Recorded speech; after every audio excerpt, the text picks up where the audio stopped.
मानव समाचार, मानवता के हक में। आप देख रहे हैं मानव समाचार। मैं हूं अहमद हबीब दुलार। आज हमारे स्टूडियो में एक ऐसी शख्सियत मौजूद है जिनका सियासी सफर 30 साल से ज्यादा का है, जिन्होंने 2004 के पार्लियामेंट इलेक्शन में बहुजन समाज पार्टी से उम्मीदवारी की है और अनकरीब 19,000 वोटें हासिल की है। इनके चचा जिन्होंने निहाल साहब के सामने मुस्लिम लीग पार्टी से उम्मीदवारी की थी। जी हाँ, हम बात कर रहे हैं साबिक कॉर्पोरेटर गाजी अमानुल्लाह खान साहब की।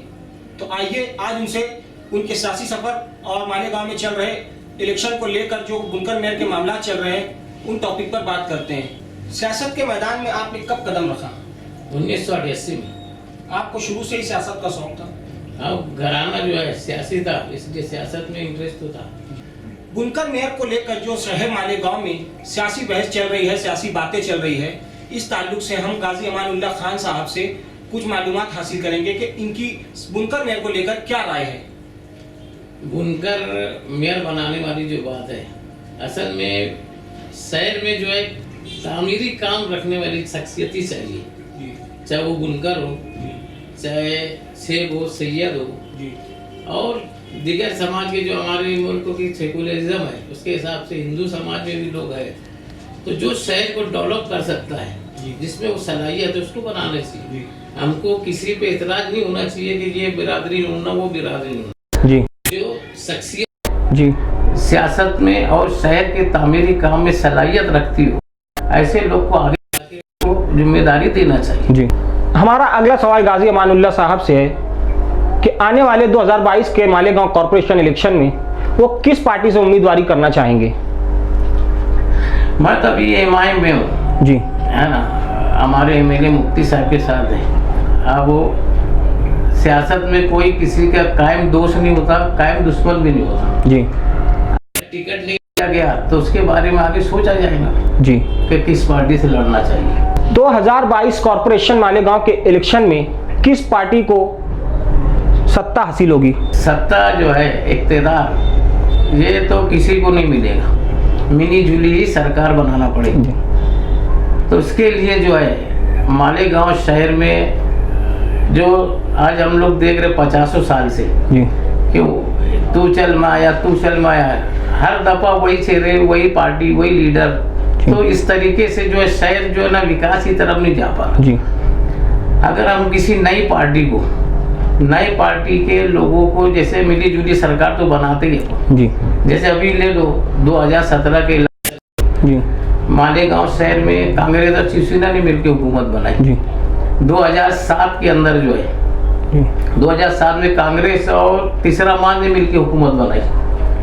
तो जब मिली जुली सरकारी हम बनाते हैं तो उसके लिए जो है हमको जो है आज की सरकार जो है महाराष्ट्र में वो शिवसेना की सरकार है। और अभी 2017 में हम देख रहे हैं कि शिवसेना के साथ मिलकर 5 साल से जो है हमारी कॉर्पोरेशन के अंदर इक़्तिदार मिली जुली सरकार में चल ही रहा है। तो बड़ी जिम्मेदारी अगर हम एक तीसरे पार्टी को देते हैं तो वो पार्टी शायद शहर में विकास और डेवलपमेंट करने के लिए ज़्यादा जद्दोजहद करके शहर को तरक्की के राह पे ले जा सकती है। तो इसको भी 5 साल में 2 मेयर बनते हैं। जी, तो एक 2.5 साल का मौका किसी को देने में हमको क्या हर्ज है?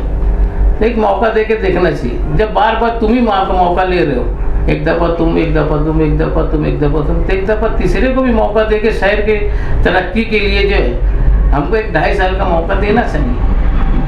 अगर वो दे दिए तो शहर के अंदर जो आम आवाम के अंदर जो है कि इक़्तिदार में आने के बाद कोई कामकाज सही ढंग से होता नहीं, इक़्तिदार का सही फ़ायदा शहर को नहीं मिलता और कॉर्पोरेशन को भी नहीं मिलता। क्योंकि ताकतवर को अगर हम मेयर बनाएंगे, ताकतवर पार्टी वक्तों की जो है, तो उससे कॉर्पोरेशन को भी फायदा होगा, शहर को भी फायदा होगा। आपके मुताबिक ताकतवर पार्टी कौन है इस वक्त? आज तो सरकार में शिवसेना है।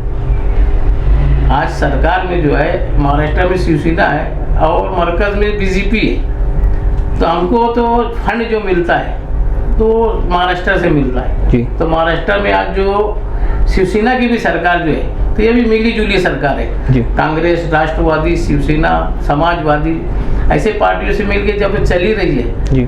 तो उनसे अपने को एक दफ़ा एक मौका लेना चाहिए, क्योंकि हमारे जो वजीर आला उद्धव ठाकरे जी उन्होंने जब यहाँ पे आके दबाड़ी के इलेक्शन के लिए प्रचार किया था तो उन्होंने कसम खाया के बोला था कि मेरा उम्मीदवार तुम चुन के दो, मैं जिला बनाऊंगा।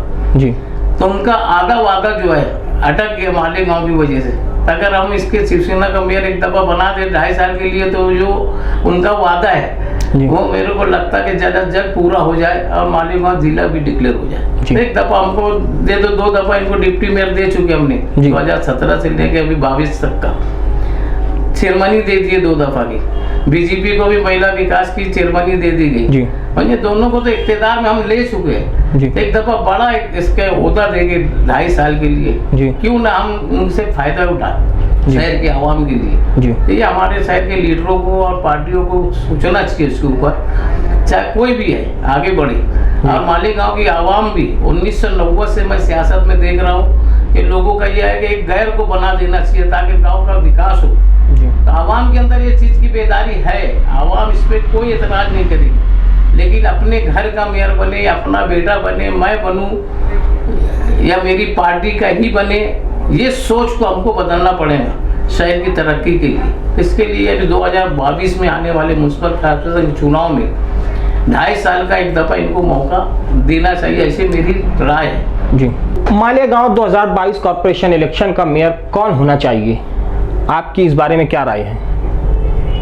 कौन होना चाहिए, मैं तो बोला था शिवसेना को होना चाहिए। कोई उम्मीदवार जो आपकी नज़र में? अभी तो उम्मीदवार उनके कौन से नवे आते हैं, अभी उम्मीदवार तो कोई सामने है नहीं, क्योंकि पार्टी उम्मीदवारों को बदलती हुई जो अभी चुन के आए उन्होंने कितने को काट देंगी। जी। तो अपन किसका नाम ऐसे ले सकते? जी। तो अगर ज़्यादा ताकतवर बनाना है तो मैं ये बोलूँगा कि हमारे जो मंत्री है दादा भूसे जी, उनके बेटे को बनाओ ताकि ज़्यादा ताकत लग के जो है कामकाज हो सके। जी। अगर हम शिवसेना का मेयर बनाना चाहे दोनों पार्टी मिलके, एमआईएम पार्टी और तुम्हारी कांग्रेस पार्टी, जी, इस 13 अगर इनके हाथ में आता है इक़्तिदार बनाने की ताकत, तो इन्होंने एक 2.5 साल का मौका जो है शिवसेना के दादा भूसे के लड़के को मेयर बनाना चाहिए। जी। ये थे हमारे आज के मेहमान साबिक कॉर्पोरेटर गाजी अमानुल्लाह खान जी। हमारे साथ बात करने के लिए बहुत बहुत शुक्रिया। मानो समाचार का भी बहुत बहुत शुक्रिया जिन्होंने मुझ जैसे वर्कर का यहाँ पे इंटरव्यू दिया और मालेगांव शहर के विकास के लिए मेरी भी अंदर की जो भावना थी, जो इज़हार था जी, वो उन्होंने आवाम के लिए मेरे से लेकर दिया। मैं उनका बहुत बहुत शुक्रिया अदा करता हूँ और आवाम से गुजारिश करता हूँ कि मानो समाचार के लिए आप अपने मोबाइल में जगह दीजिए, अपने टीवी के ऊपर देखते होंगे तो उस पर भी जगह दीजिए और उसको ज़्यादा से ज़्यादा लाइक और सब्सक्राइब भी करें, ताकि ऐसे हक की आवाज़ पहुंचाने वाले लोग जो है ये अपना हमारे लिए आवाज़ उठाते रहे और हमारे मसाइल हल होते रहे।